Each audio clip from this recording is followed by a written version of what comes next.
Hey guys, and welcome back to my channel. Thank you so very much for taking the time out of your day to coming in and watching a video. Today I was just a little peckish, had the munchies, and I wanted to just snack on something. So I did not know what I wanted to snack on, but I went into the pantry and I found me ingredients to make Pholourie. So today I'm going to show you how to make this delicious Pholourie, which I'll be eating with some mango sour. So if you want to learn how to do this, let's go ahead and get into the ingredients.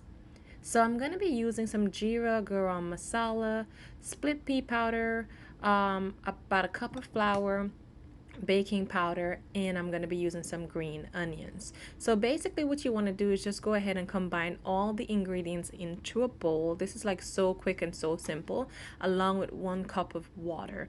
So for this recipe I'm using just a small batch, guys, because I'm only making it for me and the kiddos. So I just use a 1.5 cup of water to make just this one batch of Pholourie, which gave me about 20 Phoulouries. Okay, so I have a pot of oil that I've set on the stove to fry. So I'm gonna go ahead and just squeeze my Pholourie into my pan, and I like doing it this method, guys, because it gives me a very close, or as close to a ball as possible. So you just put a lot of the batter into your hand, just squeeze it between your fingers, and then it just pops off easily. So you're gonna go ahead and fry these up, and don't overcrowd your pan because you don't want it to be raw or undercooked in the middle. So as you can see right now, guys, we do have it frying up here, nice and golden brown. It doesn't take that long, and then once you're done, just plate it up.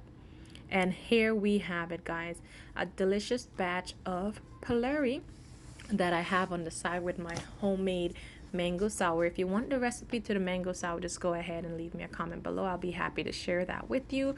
But I'm gonna go ahead and enjoy this snack, guys. Once again, thank you so very much for joining me. Thank you for always being supported. If you haven't subscribed yet, hit the subscribe button. And until next time, guys, as always, stay blessed.